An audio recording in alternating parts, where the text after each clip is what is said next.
अस्सलाम वालेकुम दोस्तों, अली शाह हेयर। फ्राइडे को मैंने आपके साथ एक वीकली राउंड अप शेयर किया था और वो बेसिकली क्रैश वाली वीडियो थी जब मार्केट जंग और महंगे ऑयल की वजह से 170 के तक ड्रॉप हो चुकी थी। 4 दिन बाद पिक्चर मुकम्मल तौर पर चेंज हो चुकी। मंडे को मार्केट एक ही दिन में 7241 पॉइंट्स ऊपर चली गई है, यानी 4.23%, और आज भी 1,78,000 के आसपास है। तो सवाल यह है कि ऐसा क्या बदल गया सिर्फ एक वीकेंड में, और क्या ये बाउंस कायम रहेगा या टेम्पररी है। आज मैं आपको इसकी 3 साफ रीजंस बता रहा हूँ और उसके साथ साथ हम देखेंगे कि नेक्स्ट कुछ दिनों में आपको क्या देखना चाहिए। चलिए शुरू करते हैं।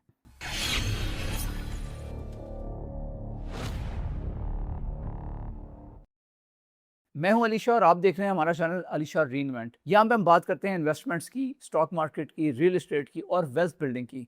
कोई थ्योरी नहीं, रियल एग्जीक्यूशन। तो अगर आपको वीडियो अच्छी लगे तो इसको जरूर लाइक करें। चैनल को अगर सब्सक्राइब नहीं किया तो जरूर सब्सक्राइब कर लें। हम तेजी से अपने नेक्स्ट टारगेट 25,000 सब्सक्राइबर्स की तरफ बढ़ रहे हैं और सिर्फ 250 सब्सक्राइबर्स ऐड होने हैं। तो अगर अभी तक आपने सब्सक्राइब नहीं किया तो जरूर सब्सक्राइब कर लें। चलते हैं वीडियो की जानिब। सबसे पहले नंबर्स पर नजर डालते हैं और ये मैंने खुद वेरीफाई किए हैं। पिछला हफ्ता मार्केट के काफी बुरा था। फ्राइडे को वो तकरीबन 1,71,000 पर बंद हुई। पूरे हफ्ते में तकरीबन 2.7% नीचे आई।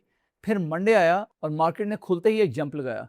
सुबह ही इंडेक्स 5,000 पॉइंट से ऊपर था और दिन के आखिर तक वो 7,241 पॉइंट्स तक ऊपर जा चुका था, यानी 1,78,262 पर, और इसके बाद 1,78,262 पर क्लोज हुआ। तो ये 4.23% का रिबाउंड था, जो एक ही दिन में काफी बड़ा मूव है। और ये तेजी ब्रॉड थी। बैंक्स में, सीमेंट्स में, फर्टिलाइजर्स में, oil and gas exploration companies में और पावर में, इन सब सेक्टर्स ने मार्केट को ऊपर खींचा। मैं किसी एक कंपनी का नाम नहीं ले रहा, बल्कि मैं सिर्फ ये बता रहा हूँ कि बाइंग अक्रॉस द मार्केट थी। इसकी 3 मेजर वजूहत हैं। पहली और सबसे बड़ी, जंग में थोड़ा ठहराव आया है। याद करें, फ्राइडे को यूएस लगातार 13 रातों से ईरान के ऊपर स्ट्राइक्स कर रहा था और ट्रंप ईरान पे एक बड़ा हमला कंसिडर कर रहा था। वीकेंड पर यह सब कुछ रुक गया। यूएस ने अपने हमले रोक दिए और ईरान ने इशारा दिया कि जब तक यूएस रुका हुआ है वो भी अपने हमले रोके रखेगा। ये कोई मुस्तकिल अमल नहीं है, ये सिर्फ एक पॉज है, एक वक्फा। दोनों तरफ यही कह रही हैं कि अगर दूसरा शुरू करेगा तो फिर वो भी साथ में अटैक करेगा। लेकिन मार्केट के लिए 2 हफ्तों की लगातार बैड न्यूज़ के बाद ये पहली अच्छी खबर थी और मार्केट ने फौरन रिएक्ट किया। ये बात समझ लें कि मार्केट को हमेशा सर्टेनिटी पसंद है, लेकिन मुकम्मल तौर पे अमन होने का वो वेट नहीं करती। थोड़ा सा भी अगर गैप आता है तो उसके बाद मार्केट रिएक्ट करती है। दूसरी बड़ी वजह जो सीधी पहली से जुड़ी हुई है वो है ऑयल। पिछले हफ्ते जंग जब उरूज पे थी तो ब्रेंट क्रूड $102 तक चला गया था। याद है, मैंने आपको वो दोनों समुद्री रास्ते दिखाए थे, हुर्मुज और बाबल मंदब। अब जैसे ही जंग में ठहराव आया है तो ऑयल धर्म से नीचे आया है। मंडे को ब्रेंट तकरीबन $88 पर बंद हुआ, एक ही दिन में तकरीबन 8 से 9% नीचे, जबकि WTI $82 पर आया। ये पाकिस्तान के लिए स्ट्रेट अवे अच्छी खबर है, क्योंकि हम ऑयल इंपोर्ट करते हैं। सस्ता ऑयल मतलब कम इंपोर्ट बिल और इन्फ्लेशन का दबाव भी कम। इसीलिए जैसे ही ऑयल गिरा हमारी मार्केट फौरन ऊपर गई। और तीसरी बड़ी वजह थी जो स्टेट बैंक ऑफ पाकिस्तान ने इंटरेस्ट रेट के बारे में फैसला दिया है। मंडे को स्टेट बैंक ऑफ पाकिस्तान का मॉनेटरी कमेटी की मीटिंग थी। उसमें जो फैसला किया गया वो ये है कि जो इंटरेस्ट रेट है उसको 11.5% पर बरकरार रखा जाएगा। रेट होल्ड मार्केट के लिए अच्छी खबर है, ये समझ लें। जंग और महंगे ऑयल के बीच में एक डर ये था कि स्टेट बैंक अब रेट बढ़ा सकता है ताकि इन्फ्लेशन को रोका जा सके। रेट बढ़ने का मतलब होता है कि कंपनीज के लिए कर्जा महंगा, मुनाफे पर दबाव और मार्केट के लिए बुरी खबर।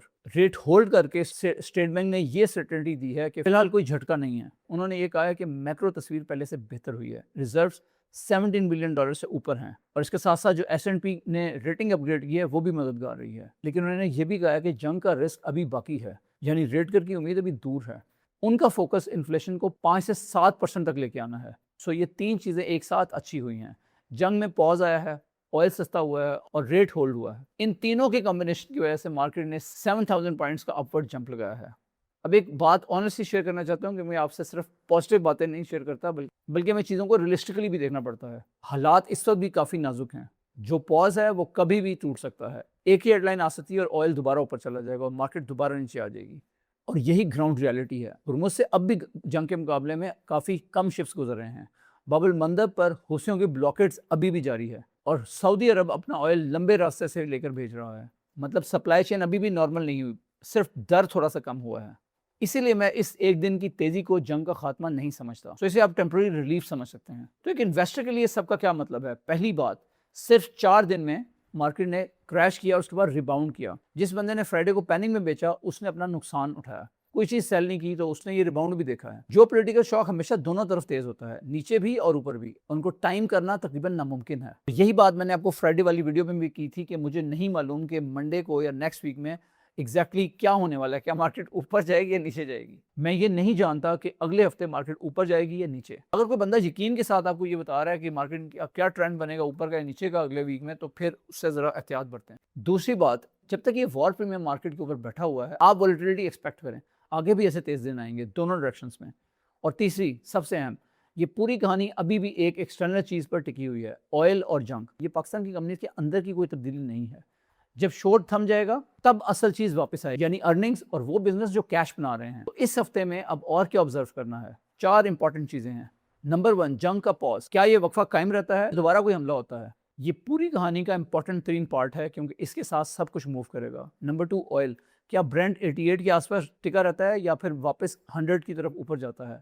फिलहाल ऑयल ही इसका स्टीयरिंग व्हील है। नंबर 3, दोनों समुद्री रास्ते हुर्मुज और बाबल मंदब, क्या शिपिंग नॉर्मल होती है या ब्लॉकेट जारी रहता है? और यही चीज़ ऑयल की अगली चाल डिसाइड करेगी। नंबर 4, यूएस फेडरल रिजर्व का फैसला 29 जुलाई को है, यानी कल। वो ग्लोबल सेंटिमेंट सेट और इसका असर इमर्जिंग मार्केट्स पर आता है। याद रखें, जो ये सारी इन्फॉर्मेशन मैंने आपसे शेयर की है, ये मेरी पर्सनल ओपिनियन है, ये कोई इन्वेस्टमेंट एडवाइस नहीं है।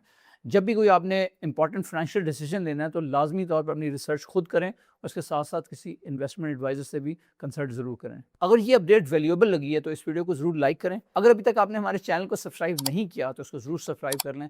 जैसे मैंने आपको बताया कि हम 23 से अपने टारगेट 25,000 सब्सक्राइबर्स की तरफ बढ़ रहे हैं। 200 से 250 सब्सक्राइबर्स हमें मजीद चाहिए इस टारगेट को हिट करने के लिए। सो अपने उन फ्रेंड्स के साथ भी ज़रूर शेयर करें हमारे चैनल को जो इन्वेस्टिंग में इंटरेस्ट रखते हैं, ताकि वो भी इससे फ़ायदा उठा सकें। कमेंट में ज़रूर बताएं कि हम आज की वीडियो में आपको क्या चीज़ पसंद आई है और कौन सी ऐसी चीज़ है जो आप समझते हैं हमने शायद कोई ऐसी चीज़ जो मैंने कवर नहीं की और लेकिन वो बहुत ज़रूरी है आजकल की मार्केट के सेंटीमेंट में। अगर अभी तक आपने हमारी इन्वेस्ट पाक वाली वीडियो को नहीं देखा तो उसका लिंक एंड पे दे रहा हूँ, उसको आप ज़रूर देख लें। ये basically state bank of Pakistan की तरफ से एक नया इनिशिएटिव है और ये काफ़ी पॉजिटिव इनिशिएटिव, और इसके ऊपर जो मैंने वीडियो बनाई है उसकी अच्छी इंगेजमेंट आ रही है। उसके ऊपर आप लोग उसे आपने काफ़ी पसंद किया, उस पर काफ़ी कमेंट्स भी आते रहे हैं, उसको ज़रूर चेकआउट कर लें। आपको बताता चलूँ कि हमने रिसेंटली मार्केट के जो डिफरेंट सेक्टर्स हैं उनको एनालाइज करने का सिलसिला भी स्टार्ट किया है, एक नई सीरीज स्टार्ट की है और उसको आप वीडियो के एंड पे मैं उसका लिंक दे दूंगा, आप उसको चेकआउट कर सकते हैं। अभी तक हमने उसमें सीमेंट सेक्टर को, बैंकिंग को और ऑटो सेक्टर को कवर किया है। तो कमेंट में आप भी हमें बता सकते हैं कि हमें नेक्स्ट कौन सा सेक्टर कवर करना चाहिए। अगर आप स्टॉक मार्केट में इन्वेस्टमेंट करना चाहते हैं लेकिन आप नए हैं और बिल्कुल बेसिक से स्टार्ट कर रहे हैं तो एंड में मैं एक ऐसी वीडियो का लिंक भी दे रहा हूँ जो आपको ये बताएगी कि आपने PSX में अकाउंट ओपन कैसे करना है, तो उसको भी आप देख सकते हैं। ये वीडियो रिकॉर्ड की गई लेजेंड 46 में, जो तख्लीक डेवलपर्स की एक तख्लीक है। मिलते हैं नेक्स्ट वीडियो में। अल्लाह हाफिज़।